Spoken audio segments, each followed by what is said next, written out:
Good morning, everybody. Welcome to the first Come Cook Along with Claire. I hope you found me.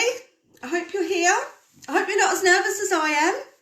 So, we need to start first of all. Very important, more so now than ever before, is to wash our hands. So, children, run the tap so it's a little bit warm but not too hot. A good squirt of soap on our hands. And we won't sing the happy birthday song, but we will wash our hands for 20 seconds. Any mums or dads or brothers and sisters you've got there with you, everybody wash their hands. We're all nice and clean. A good rinse. Boys, don't be scared to use the soap. I know what you like, I've got 3. A good dry of the hands, and we can begin. Hello, Tracy. Thank you for coming to support me. My friend Tracy. Right, I'm just going to move you round to the next little spot I've got you on without losing you. And everybody on there. Okay, right. So here we are. Clean hands. Utensils ready. So the first thing we need to make sure we have is a mixing bowl or a jug, whatever you might have. We need a wooden spoon. You either need a set of scales or some measuring cups. Now the measuring cups you need are 1/4 or and 1 cup. So 1/4 and 1 cup is what you need. I'm going to try not to rush. I'm feeling incredibly nervous. You need 1 big spoon that you'd have your pudding with. You need a baking tray and some baking paper, which we're going to put in our baking tray. Okay, so that's the equipment we need. The ingredients you need to make sure you've got is your porridge oats or ready brick, whichever you've got. Either is absolutely fine. A banana. If you've got any fresh fruit, whether it's an apple or an orange or anything else that you might have, pineapple, have that to hand. If you've got any form of chocolate bar, I've just got a little one here that we're going to grate up. You've got some dried fruits, whether it's dates, raisins, almonds, nuts, coconut, anything you think you've got that's dried fruits in your cupboard, sultanas, anything is all fine. You want some cooking oil. So if you haven't got any cooking oil, just have some butter ready, which you can melt in the microwave. Okay, so that's all the ingredients. Oh, cinnamon, sorry, and cinnamon, if you have it and if you like it, we're going to add some of that to it as well. Okay, so that's our equipment, that's our ingredients, and we've washed our hands, and now we need to fall in love with cooking through this very difficult time. So, granola. You buy it in the shops and it's loaded with sugar and it's very expensive. There's a reason, children, why we don't want you having too much sugar. Do you know why that is? You might smile. Using your too much sugar in our bodies isn't good for our teeth. If you said teeth, you're right, as children. And if any of our mums have said hips, that's also very correct, as we all know. Okay, so let's start. Simply, oven. We need to preheat our oven. So you want to turn your oven on, or if you're very young, let your parents turn your oven on. And you need to set your oven to 170 degrees, or if you're gas mark 4. So 170 on your oven, or gas mark 3. Very important you have a hot oven when the food goes in, because it cooks a lot quicker and a lot easier. Right, very simply, with your cup, if you're using cups, 1 whole cup of porridge oats. If you're not using the cup system, you've got your scales. Let me just check what the ingredients are. You want 100 grams, so pop your bowl on the scales, set it back to 0 if you've got digital, and measure out 100 grams of porridge oats. till you've got your 100. So that's 1 cup or 100 grams of porridge oats. Okay, move that to the side. We won't be needing that. Take them off the scales. Next ingredient, vegetable oil. So you need 1/4 cup of vegetable oil or 65 millilitres. So if you're using butter, use your measuring spoon and scoop out 1/4 cup that's level of butter. Pop it in the microwave so it's melted. If you're measuring in a jug, you're looking for the ml on your jug, and you're looking for in between 60 and 70 millilitres.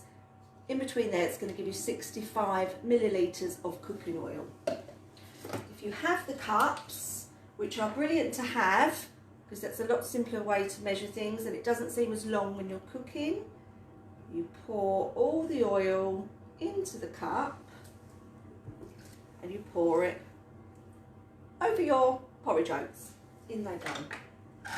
Okay, with your mixing spoon, let's give that a nice mix around. So as much as your porridge oats are coated in the oil, and you'll see it's got a slightly different colour where you can see the porridge oats are getting a bit wet from the oil. Okay, nicely mixed round. So children, keep mixing round using your strong arms. Mix all the oil around your porridge oats.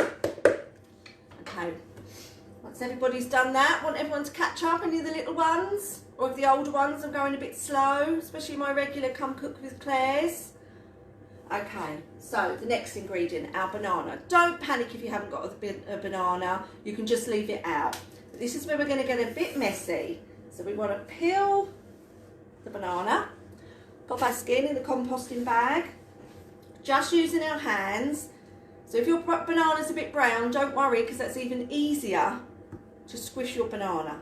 So just using our hands, the children are going to love this, I'm sure, especially the boys. Your hands are nice and clean, so you haven't got to worry about spreading any of your germs onto your banana. You take pieces of the banana off and you just squish them in your hands. Yum, yum. Children are loving this one, I'm sure. Really squash it down. Okay, that's the real messy one done. We need to go and wash our hands again. So I'm going to be slightly out of shot, but I'm coming back. So don't go anywhere, but do wash your hands again with a bit of soap and water. We'll run a little sting. You don't think I'm gone? And I'm back. Okay. So another good wash of hands with soap and warm water, and dry your hands properly so they don't get sore. Back to your mixing spoon and mix the banana, squash it down if you didn't squeeze it all.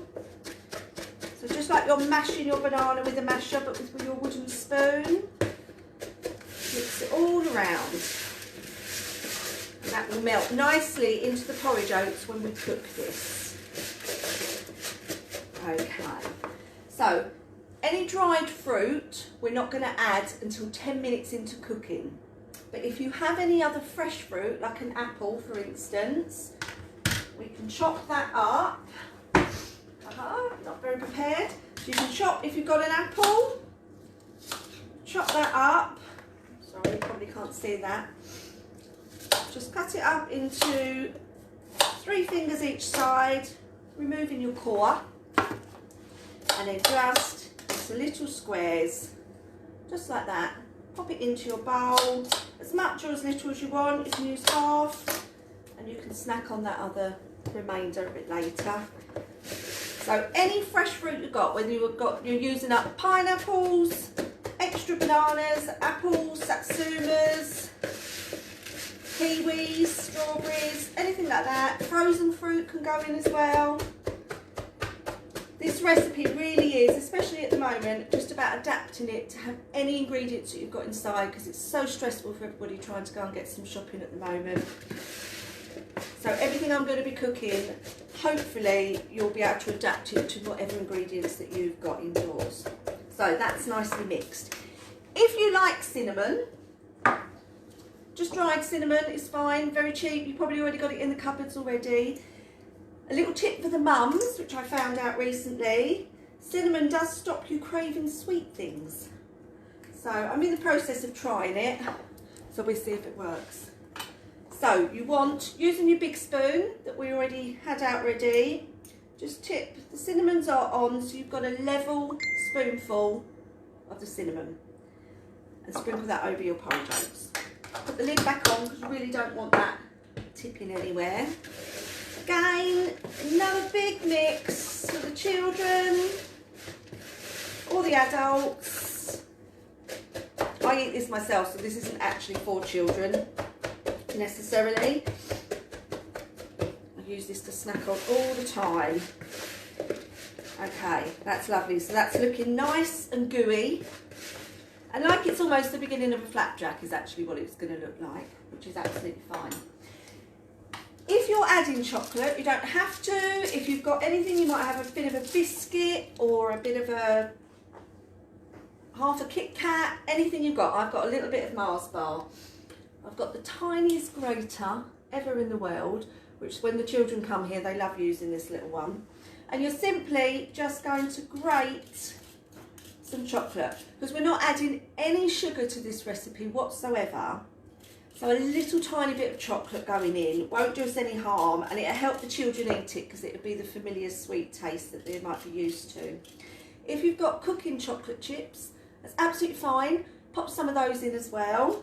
Just maybe 2 of these spoonfuls if you've got the chocolate chips already. Whether it's milk chocolate, dark chocolate or white chocolate, it's absolutely fine. So grate or tip in your chocolate as much as you can go. The thing to not do now is to shove this in your mouth and eat it. As tempting as it might be, especially when you've just done Joe Wick's PE. Now I know he does this for the children, but I say, we were all out of breath doing it this morning. It was very, very good. So I can easily pop this in my mouth, but I'm not going to. I'm going to put it there out of sight. So you've added either your grated chocolate or your chocolate chips into your bowl again. So again, we're going to give that a nice mix around. Make sure everything is well combined. Okay. Just checking I haven't forgotten anything at this stage with my little notes. If you could see my 6 kitchen now, I've got post-it notes and instructions of things not to forget, like switch the oven on or wash your hands. So we won't look at any of that. I'm not going to show you any of that. Okay. Right, so porridge oats in mixed with all of your ingredients. Now, bananas and porridge oats are very famous for keeping you fuller for longer, which is the whole idea of healthy eating, eating yourself well, which is what we're going to try and do through this time when nobody's at school or work. Okay, let's pop that to one side. Nice and simple. You won't believe how simple this is to make. You'll be making it every single day. So, your manky baking tray. I'm sure just like mine, you have a manky baking tray. Baking paper. If you haven't got any, use tin foil and then rub a bit of extra oil on it so none of the granola sticks to it, because it will. So, covering that completely. You're tipping all of this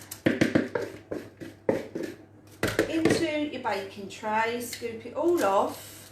Now, you can use your hands, which the children will probably like, or you can use your wooden spoon and just spread it out a little bit. Much the same as when you're making a crumble topping. You have, this is my favourite word, a lot of my children who comes to my classes will know it's a made up word and they think I'm silly, but you will have chunky chunks, below my thighs, and you'll have more powdery or globby bits like this is, okay? So make sure you've got some little bits that are mixed in with your apple or whatever fruit you've got. So you've got some chunky bits and then you've got some flat bits. And that's how your granola will be when it comes out the oven. And when you buy it, you know, you get the really chunky bits that will break your teeth. So you flatten that out with a few chunky clusters all over your baking tray. Okay, brush off any little bits off your hands. Pop back out of sight and wash our hands again. Just nice and quick, leave things to yourselves. Okay, wash, and we're back. Right, next job. Now, if you're young, you want to get an adult to put this in the oven. If you are an adult, you can do it yourself, or if you're an older child, I'm sure you're sensible enough to know to do it yourself. This isn't hot at all, but your oven door is going to be. Now, when you open your oven door, if you can still see me, open it up so you're standing behind the door. Because we preheated the oven, let all the hot air come out first. Now, some people would say that's wrong making cakes, but you don't want to burn your legs. Top shelf, in the oven it goes, close the door. So we want to set the timer for 10 minutes. After 10 minutes, we are going to add the dried fruit. Okay, so set a timer, whether it's on your phone or your oven, always set a timer, otherwise you always forget because you get carried away doing something else. Now, one of the most important parts about cooking, we do make a mess, children, and it's perfectly fine to make a mess, but we must wash up. And that's what we're going to do. So we're going to wash up, we're going to wipe all of our workstation down, put all of our ingredients away, so your parents won't even know you've been in the kitchen, which they will be very, very happy about. While we're washing up, we're going to play a game. Otherwise there'd be silence when we're washing up, and it's called the vegetable game. So I'm going to give you some vegetables, and I want the children to think about whether they are grown under the ground or on top of the ground. Okay, so to start with, only because this is where I'm standing, I want us to put all of our ingredients away.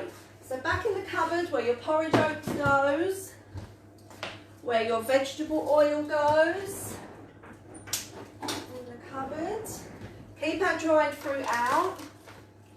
The cinnamon, I have a little balancing act going on it here while we take this one out of the cupboard. Back in, you don't want anybody to even know you've been in the kitchen when we've finished. The dried fruit stays out. Collect up all the utensils that we've used. Put them in the bowl or your jug. Okay. Scales away if you use scales. Into the cupboard. Right, any rubbish?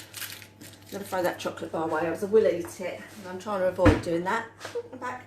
Okay, so all your rubbish should be in the bin. All your ingredients should be put away, and you're just left with a bowl of washing up. Okay, so I'm going to release you from my makeshift. Look at that. Can you see that? No, maybe not, no. Anyway, I've literally sellotaped a clamp to my unit so I can balance it. Otherwise I would have to have my son videoing me, and I know what he'll do, he'll keep putting it on my thighs, on my bum, and no one wants to do that. Right, so run the tap so it's nice and warm, not too hot, especially if you're young. Washing up liquid. Hopefully everybody's got some. Right, run your tap so it's nice and warm. Half fill your bowl with washing up. Now, if you did use a knife, like I did to cut my apple, never ever put it in your washing up bowl and walk away. Very dangerous. Somebody else will come up to the bowl, put their hands in the bowl, not knowing that your sharp knife is in there, and they'll slice their hand open. So a grater or a sharp knife or anything else that's sharp, never put it in the washing up bowl and leave it. So, has everybody filled up their washing up bowl? I'll wait a few minutes, make sure we're all ready. Everybody there. Now children, it's very important that you can wash up.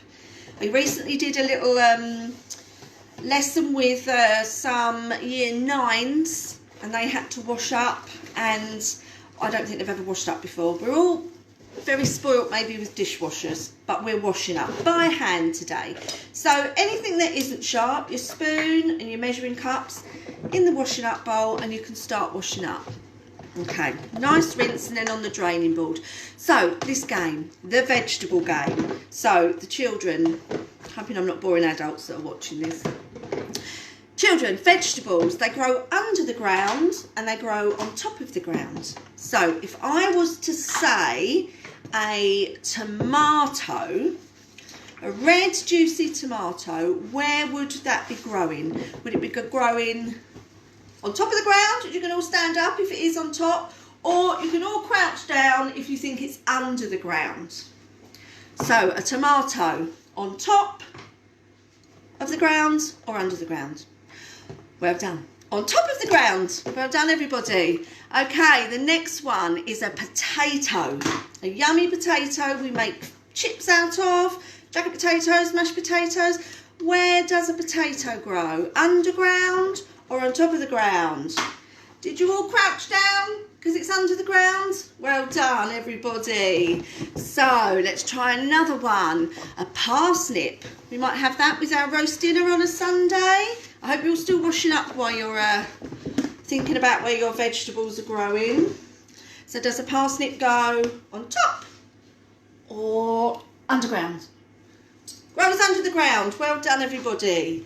So now this one might be quite tricky. What about Brussels sprouts? Yummy, yummy. Brussels sprouts at Christmas. Do they grow on top of the ground or under the ground? They grow on top of the ground. They grow on a big green stalk. Well done. Next one is a lettuce. A lettuce that you might have in your salad. Where does that grow? That grows on top of the ground. It comes out of the ground in a green ball. Next one I've got here is onions. Where do you think onions grow? Do they grow on top or under the ground? Under the ground they grow, and they have a little stalk that comes up at the top, and that's how you know they're ready to be picked. What haven't we done? We haven't done carrots. Carrots, green, orange carrots that rabbits eat and they can make you see in the dark. Do they grow on top of the ground or under the ground? Under the ground is where they grow. Well done. Keep washing up while we're doing this. So the last one we will go cabbage. Same sort of shape as lettuce. Tastes very slightly different. Does that grow on top of the ground or under the ground? On top of the ground. Well done, everybody. So hopefully you've all washed up by now. So now what you need to do is get your nice cloth, wring it out with water, nice and clean. I'll just take you over here to prove that I'm doing it just like you. Oh, let me put you back up here. Come on, that's what you're going to get a view of. Can you smell your granola cooking? I can smell mine cooking right now. It smells yummy. So a good wipe around of your whole surface. As I said, we don't want anybody knowing we've even been in the kitchen. Rinse your cloth out. Come on, children, I hope you're doing this and not all your mums and dads. Good rinse, wipe down the front of the cupboards. Anywhere we've touched, we're all lovely and clean. Voila. Okay, we're back. Very quick, very easy. It really doesn't take very long for everyone to wash up, so there's no excuse. Now, if you grab your spoon, we want this one. We get a few little ingredients ready. Now, if you've got another little bowl, whether it's the bowl you've used already or your cup or just another little bowl, let's talk about what dried fruit we're going to use. Now, I love coconut. If you've got coconut, pop coconut in. If you haven't, don't put coconut in. Again, no need to stress about that whatsoever. If you're using raisins, add some raisins. Just a nice big spoonful of raisins. I really don't like raisins for some reason. I don't know why. Raisins and broccoli, can't stand them. But if you're using raisins, take a nice big spoonful. If you're using dates, now I like dates, surprisingly. A pair of scissors, very, very carefully if you're young. And just chop your dates up into little pieces. Into your bowl.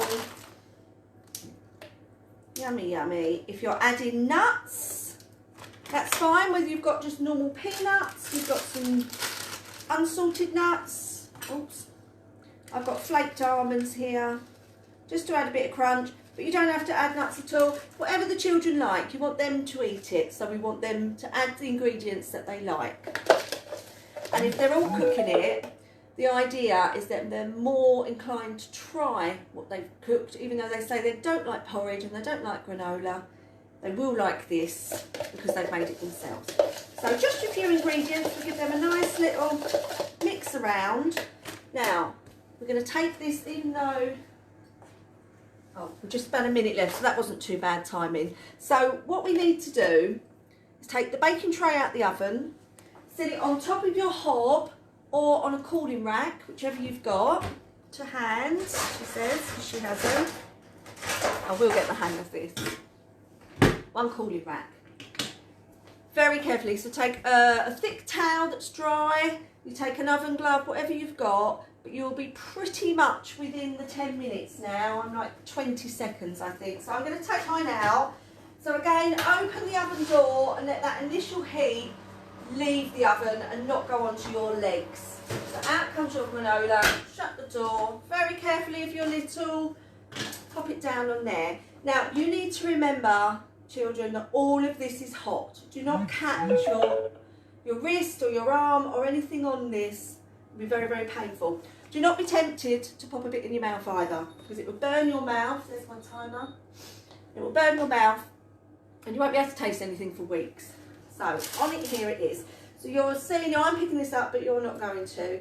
You'll see you've got some chunky bits and you've got some dried flaky bits. You can see that. And that's exactly what you want.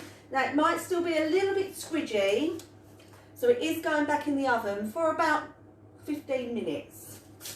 When it comes out the oven, you need to leave it again for about another half an hour, because you want it to dry out properly, and as it dries it gets crunchier as well. So don't panic too much if when you've taken it out the oven yours is a bit soggy. A bit like with a cookie, as it cools down it gets crispier. So what we're adding now is any of your dried fruit. So whatever you've got, sultanas, dates, nuts, coconut, mango, dried pineapples, whatever you've got in the cupboard, you want to sprinkle, see that? Sprinkle it, not quite Nigella yet, sprinkle it all over your granola. So it's well covered. Every little corner has got a bit of your dried fruit or nuts. Seeds, oh seeds, now here, has anybody got any pumpkin seeds or sunflower seeds indoors? Sprinkle them over. I'm sure you're all turning your nose up right now. Don't ruin it. You just put chocolate in it. You can add it if you want to add it, or don't add it. That's the beauty of this. Very carefully with your thick towel, pick this up. It's going to be hot. Open the oven door, let the air escape, pop it back in the oven. So let's put this on a timer for 15 minutes. Okay, 15 minutes is on for.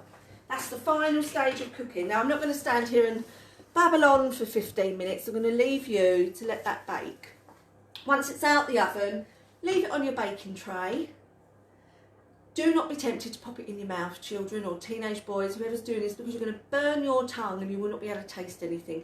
Leave it for another half an hour so it's cooled right down and you'll get the big clumpy bits and the little flaky bits. Take a picture of it and post it on the page. That would be lovely to see everybody's different styles and what they've made.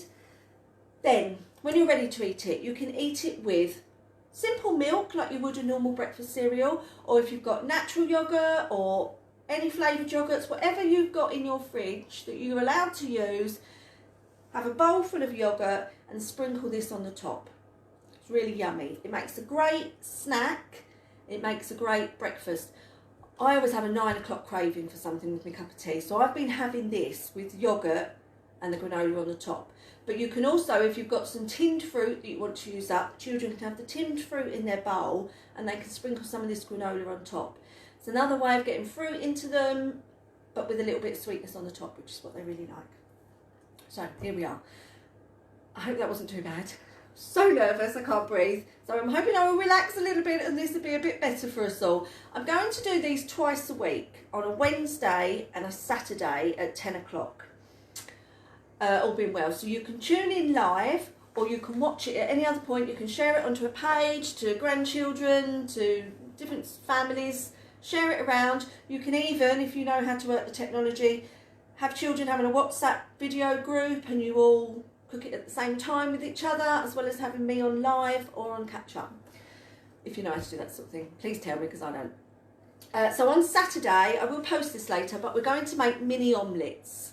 Okay, so all you need is 2 eggs and then anything else you've got. If you've got some sliced ham, we can use that. Any mushrooms, any vegetables, mushrooms or tomatoes. If you've got a bit of basil growing on your windowsill, we will be using that. A little bit of cheese to grate if you've got that. But it's anything you've got. Do not go out and panic buy.